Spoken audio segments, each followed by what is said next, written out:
तैयारी सबसे अच्छी तैयारी बता रहा हूं, जो जीवन की सबसे बढ़िया तैयारी है। हो सकता है उस तैयारी में हम भी पीछे रह जाएं, हम भी वंचित रह जाएं, लेकिन वो चीज आपको मिल जाएगी। समझ आ रहा है? और वो क्या है? आचार्य महाराज के चरणों में समाधि मरण करने की भावना आप आज भी कर सकते हो। हाँ,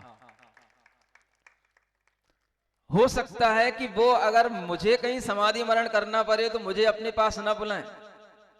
समझ आ रहा है? हाँ, वो कहते हैं नहीं नहीं तुम वहीं पे कर लो, ऐसा भी हो जाता है। हमें अपने पास में नहीं बुलाएं, लेकिन आपको बुलाएंगे। और आप अगर उनके पास में पहुंच करके ये तरीके से अपनी भावना रखोगे, और भावना रखने के बाद में आप जो है उनसे, समझ आ रहा है, दिशा निर्देश लोगे, और उन्हें ये पक्का हो जाएगा कि हाँ आपका समाधि मरण करने का भाव पक्का है। समझ आ रहा है ना? तो वह आपके लिए सोचेंगे,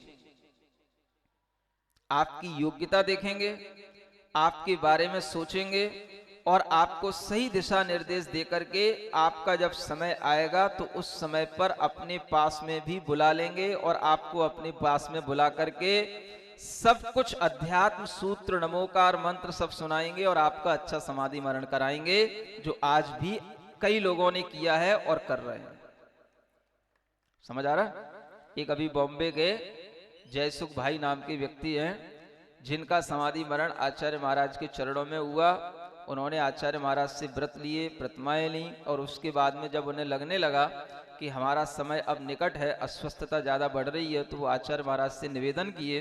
तो फिर आचार्य महाराज ने उन्हें अपने पास में रखा, और उनका जो है समाधि मरण विधिवत तरीके से जैसा होता है वैसा कराया, और पूरा उनका समाधि मरण अच्छा हुआ। गृहस्थों के लिए आज भी द्वार खुला हुआ है आचार्य महाराज के पास पहुंचने का, मैं बता रहा हूं।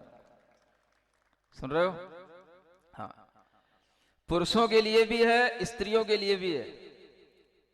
ये मत सोचना स्त्रियों के लिए नहीं है। हाँ, स्त्रियों के लिए भी जो है वो जब जाती हैं आचार्य महाराज से निवेदन करती हैं, उनके अनुसार जो है दिशा निर्देश लेकर के आगे बढ़ने का भाव रखती हैं, तो आचार्य महाराज उन्हें जब देखते हैं कि अभी इनका टाइम है, समझ आ रहा है, तो कह देते हैं उन आर्यका माँ के संग में चली जाना। समझ आ रहा है ना? अभी थोड़े दिन वहां रहना, तो कहीं ना कहीं आर्यका संगों में पहुंचा देते हैं। और फिर जब जैसा समय होता है, जैसी योग्यता आती है, तो उसके अनुसार उनका भी समाधि मरण हो जाता है। लेकिन वो होगा तभी जब आप गृह त्याग करने का भाव, जैसे लोग कहते हैं ना अब हम वर्तमान में क्या करें, हम तो गृह त्याग कर ही नहीं सकते। आप अभी भी कर सकते हैं। आप अभी भी व्रत प्रतिमा लेने का भाव कर सकते हैं, गृह त्याग करने का भाव कर सकते हैं। अभी भी आचार्य महाराज के दिशा निर्देश में नेमावर आदि आश्रमों में भाई लोग रहते हैं, जो ऐसे ही वृद्ध लोग रहते हैं, और उनका भी वो सब स्वाध्याय, दर्शन, पूजन, अध्ययन, ध्यान सब कार्यक्रम चलता है। जब उनके लिए कोई ऐसी निकटता महसूस होती है कि हाँ अब इनका समय आ रहा है, तो उन्हें आचार्य महाराज के पास में पहुंचाया जाता है, और उनका भी समाधि मरण अच्छे ढंग से होता है। सुन लो दिल्ली वालों, सुन रहे हो? सुनते ही हो है? करना कुछ, करने की कुछ भावना। ये आपको तरकीब बता रहा हूं। लोग कहते हैं हमारा महाराज दीक्षा नहीं देते, जो नहीं करते हैं उसी के पीछे पड़ते हैं। समझ आ रहा है? ये तो आप लोगों के भी बहानों का बहाना है। हा? जैसे मान लो हम देखते हैं जिनके हाथ में दाग निकल आए, तो वो पूछेगा महाराज हम आपको हार दे सकते हैं? ये जितने अच्छे हाथ वाले हैं जी कभी नहीं पूछेंगे महाराज हम आपको हार दे सकते, ये नहीं देंगे। उसको पूछने के लिए आगे लागे खड़ा कर दें। जिसका कहीं कुछ हो गया, कहीं दूसरी शादी हो गई, कहीं कुछ और दूसरी जगह शादी हो गई, कुछ गड़बड़ हो गया, समझ आ रहा ना, सबसे पहले वो अरे भाई तुम ही बचे हो क्या हार देने के लिए पूरी दिल्ली में? हा? सबसे ज्यादा चिंता तुम्ही को पड़ती। तो कहने का मतलब आदमी अनेक तरह के बहाने सामने लेकर के आ जाता है, लेकिन जब तक योग्यता रहती है तब तक वो योग्य काम करता नहीं। समझ आ रहा है ना? आपको बता रहा हूं, अगर आपके अंदर योग्यता है भगवान का अभिषेक करने की, तो आप भगवान का अभिषेक किया करें प्रतिदिन। नहीं तो आपकी योग्यता धीरे धीरे छिन गई तो आपकी भी स्थिति वैसी बन जाएगी जैसी मैं बता रहा हूं। समझ आ रहा? फिर जब कहीं आपका हाथ टूट गया, हाथ में कहीं दाग आ गए, कहीं कुछ हो गया तो फिर कहोगे महाराज हम भगवान का अभिषेक कर सकते हैं। अब पहले कितने दिन किया तुमने अभिषेक? समझ आ रहा ना? ये योग्यताओं को जब तक हम बना करके नहीं रखते तब तक हमारे लिए ये जो योग्यता मिली है इसमें भी कमी आने लग जाती है, और इसी को कहते हैं पुण्य का क्षीण होते चले जाना। हमें मिली है ये योग्यता, हम भगवान को छू सकते हैं, भगवान का अभिषेक कर सकते हैं, हमें करना चाहिए। हमें मिली है ये योग्यता कि हम महाराज को आहार दे सकते हैं, उनको आहार देना चाहिए।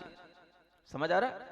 हमारे मन में किसी भी तरीके का कोई डर आता है, भय आता है, उसको दूर करने का हमें सोचना चाहिए, भाव लाना चाहिए। और आपके लिए किसी भी तरीके का अगर मन में कोई भी विकल्प आता है तो आप पूछ सकते हो, किसी से भी चर्चा कर सकते हो। समझ आ रहा है? हर प्रक्रिया बिल्कुल सरल है, उससे हमें जटिल ना बनाना चाहिए, ना हमें जटिलता के रूप में किसी के सामने प्रस्तुत करना चाहिए। कल भी आपसे कहा था अभिषेक की प्रक्रिया से सबको जोड़ने का भाव रखना चाहिए। ये कोई तरीका नहीं है कि अभिषेक एक बार आपने सुबह सुबह अंधेरे में कर लिया और बाद में जो है फिर आपने देखा कि कोई भी लोग अभिषेक करने के लिए तैयार नहीं हो रहे हैं। अभिषेक करने वाले लोगों की इच्छा रहती है, आप उनके लिए भी मौका दें। धर्म का काम सबके लिए होना चाहिए। मंदिर किसी 4 लोगों का नहीं होता। सुबह सुबह जो लोग आ जाते हैं या कोई विशेष पुजारी बन जाते हैं उनका नहीं होता। मंदिर समाज के हर व्यक्ति का होता है, और समाज के हर व्यक्ति का उसमें हस्तक्षेप करने का पूरा अधिकार भी होता है। समझ आ रहा है? आप ये बना करके रखें व्यवस्था। हर घंटे बाद भी भगवान का अभिषेक हो सकता है, और उसमें जो है विधिवत अभिषेक करने की विधि सबके साथ, जैसी 4-6 लोगों के ग्रुप के साथ होनी चाहिए वैसी हो सकती है। आप किसी को वंचित ना करें। इससे भी आज कई लोग वंचित हो रहे हैं जो एक बार अभिषेक करने की आपने जो है अपने मन में ठान रखी। समझ आ रहा है ना? ये आप सबको मौका दें। अगर आप सबको मौका नहीं देते हैं, वो व्यक्ति समय पर नहीं आ पाते हैं, तो इसमें आपकी गलती मानी जाएगी। तो ये चीजें हमें इस ढंग से बना करके रखनी चाहिए। व्यक्ति अगर लाभ लेने का भाव करता है तो उसे लाभ मिलना चाहिए।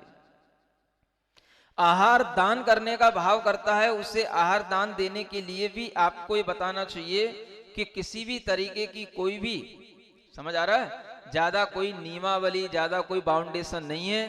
बस आप तो अपना शुद्ध भाव रखो। इतना जरूर रखो कि हमारा मद्य मांस मधु का त्याग होना चाहिए। समझ आ रहा है? अभिषेक करने वालों का भी ये त्याग होना चाहिए, और मुनि महाराज को आहार देने का भी कम से कम इतना त्याग तो होना ही चाहिए। किसका? मद्य माने शराब पीने वाले कृपया आहार न दें। ये ध्यान रखना।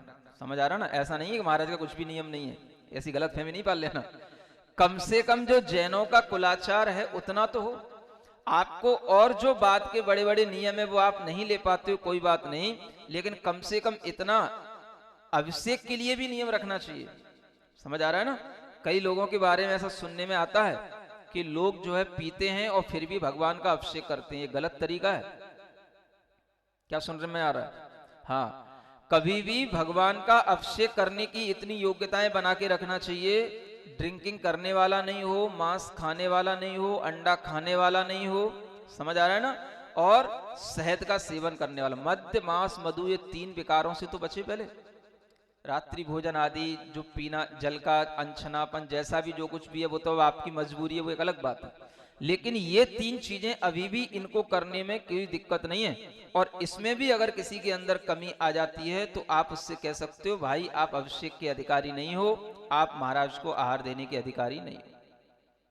समझ आ रहा है? या फिर आप उससे बता दो कि आप अपनी कमजोरी महाराज को बता के आ जाओ। अगर आप पीते हो, शायद आपसे महाराज आहार ले लें, आप बता के आ जाओ। आप उसको भेज तो दो मेरे पास, पहले मुझे पता तो पड़ जाए, तो फिर मैं उसकी व्यवस्था बना लूंगा। समझ आ रहा है ना? हाँ, और ये तरीका ज्यादा अच्छा होगा कि आप उसे मेरे पास भेज दो। समझ आ रहा है? सामान्य से ये नियम है। अगर फिर भी उसकी भावना है तो भाई पहले तू महाराज को बता देना, उसके बाद करना। ठीक है ना? तो हम उसको अपने अनुसार ट्रीटमेंट देंगे, तो फिर वह जो है सही लाइन पे आएगा और सब काम करेगा। समझ आ रहा है? तो ये भी एक तरीका होता है। तो इसलिए आपको ये ध्यान में रखना है कि कभी भी हम कोई भी धर्म कार्य करते हैं तो उसमें हम सभी लोगों को जोड़ने की भावना रखें। पूजा में भी, अभिषेक में भी और दान में भी। इस तरह की नियमावलियां गलत होती हैं जिनके माध्यम से जन सामान्य को लाभ नहीं पहुंचता है। तो वही चीज हमारे लिए धर्म को बढ़ाने वाली होती है। जब ये सब चीजें सबके लिए खुली हुई हैं तो हम कहते हैं आपके जीवन में हर समय पर धर्म का मार्ग खुला हुआ है। आप बहाने बनाते हो, आचार्य महाराज दीक्षा नहीं देते हैं, अभी देने लग जाए तो हम देखते हैं फिर कितने लेने वाले तैयार हो जाते हैं। समझ आ रहा ना? जब तक नहीं दे रहे तब तक इसी बहाने में मजा लेते हैं, आचार्य महाराज दीक्षा देते नहीं, हम तो लेने को तैयार हैं, अभी देने लग जाए तो फिर देखें कितने लेने लग जाते हैं। समझ आ रहा? तो ये सब बहानेबाजी है आपकी, और ये हम सब लोग अच्छे ढंग से समझते हैं। अगर आपको आचार्य महाराज का प्रश्रय चाहिए, उनका आश्रय चाहिए, उनका सानिध्य चाहिए, तो दीक्षा ही सबसे बड़ी चीज नहीं होती है। सबसे बड़ी चीज होती है जीवन के अंत में हमारा समाधि मरण होना। ये सीखो आप लोग। क्या सुन रहे हो? आपका समाधि मरण होगा तो ही आपका जो है अंत आपका अच्छा कहलाएगा। आपको दीक्षा भी दे दी, आपको कहीं दूर रख दिया, आपका कहीं कुछ और तरीके से मरण हो गया, मतलब भी क्या रहा? समझ आ रहा है? आपने कहीं दीक्षा ले ली, आपका कोई अच्छे ढंग से वहां पर पालन पोषण नहीं हुआ, आपके लिए अच्छे ढंग से समाधि मरण नहीं हुआ, मतलब क्या रहा? सबसे बड़ी चीज क्या है? हमारा जीवन का अंत अच्छे ढंग से हो, हम समाधि मरण के साथ अपने प्राण त्याग करें। हमारे अंदर अगर ये भाव आएगा तो इस भाव की पूर्ति आज भी आचार्य महाराज कर रहे हैं, करते हैं। वो नहीं कहेंगे इस तरीके से डिक्लेयर करके, लेकिन मैं कह सकता हूं डिक्लेयर करके, और आप उनके पास जाकर के अपनी अर्जी रखोगे तो आपकी भावना पूरी होगी। इस बात की गारंटी मैं लेता हूं। समझ आ रहा है? हाँ, लेकिन करो वही जैसा कहा जाए। आप क्यों इस तरीके की बहानेबाजियां करते हो, र्यूमर फैलाते हो कि आचार्य महाराज जो दीक्षा नहीं देते हम लोगों को? दीक्षा ही सब कुछ चीज होती क्या? दीक्षा नहीं देने के बहुत से कारण होते हैं। समझ आ रहा है? आपकी वृद्धावस्था है, आपको विहार करना है, उनके साथ विहार करना है, उन्हें कितना लंबा लंबा विहार करना है, आप कहां तक विहार करोगे उनके साथ है? बुढ़ापे की आदतें अलग होती हैं। समझ आ रहा है ना? दोपहर में आप भोजन करके सोने की पड़ेगी आपको, बिना सोए आपको चैन नहीं पड़ेगा। अब संग में रहोगे, लोग आएंगे देखेंगे, देखो यहाँ तो लोग पड़े पड़े सोते रहते हैं। समझ आ रहा है ना? बहुत सारी चीजें बिगड़ने लग जाती हैं। जब एक जैसे लोग होते हैं तो एक जैसा अनुशासन चलता है। समझ आ रहा है? तो उन सब चीजों को देखते हुए जो आपके लिए दीक्षा नहीं दी जा रही, कोई बात नहीं, लेकिन आपके लिए आज भी समाधि मरण का मार्ग खुला हुआ है आचार्य महाराज के चरणों में, और उनके प्रति इस तरह से प्रश्रय लेकर के उनको अपने में आसक्त कर सकते हो। वो आपकी पूरी जानकारी रखेंगे, आपका पूरा ध्यान रखेंगे। ये आपको टेक्निक बता रहा हूं। सूर्य प्रश्रयासक्ता, उन्हें कर लो आसक्त अगर आप में ताकत हो तो। समझ आ रहा है? दूसरे तरीके के लोग वो होते हैं, उनको हम कैसे वश में करें? एक बहुत बड़ी चीज बता रहा हूं आपको। प्रणामांताश्च मानिनः, मानी लोग, इगोइस्टिक लोग होते हैं। समझ आ रहा है? आपके घर में भी होते हैं, आपके लिए जहां आप सर्विस वगैरह जॉब कर रहे होते वहां भी आपको लोग मिलते हैं। और ईगोइस्टिक लोगों की सबसे बड़ी कमजोरी आपको बता रहा हूं। समझ आ रहा है? आप उनके समक्ष बस झुक करके, विनय से झुक करके उनको लिए सल्यूट दो। समझ आ रहा है ना? हाँ, ये आपको तरीका बता रहा हूं। कितना ही मानी व्यक्ति होगा, वो आपके प्रणाम करने से, आपके नमस्कार करने से, आपके सल्यूट मारने से उसका मान गल जाएगा, वो आपको देखने लग जाएगा और आपका काम उससे हो जाएगा। ऐसे लोग मिलते हैं कि नहीं मिलते हैं? सब जगह मिलते हैं। समझ आ रहा है ना? हाँ, जहां आपके काम रुकते हैं, समाज में भी लोग मिलते हैं, बड़े बड़े ऑफिसर के पदों पर भी लोग होते हैं, और किसी भी तरीके के लोग हों, मानी लोग ये होंगे ही, क्योंकि जो बड़े ओहदे पर होंगे, बड़े पदों पर होंगे, मानी होते हैं।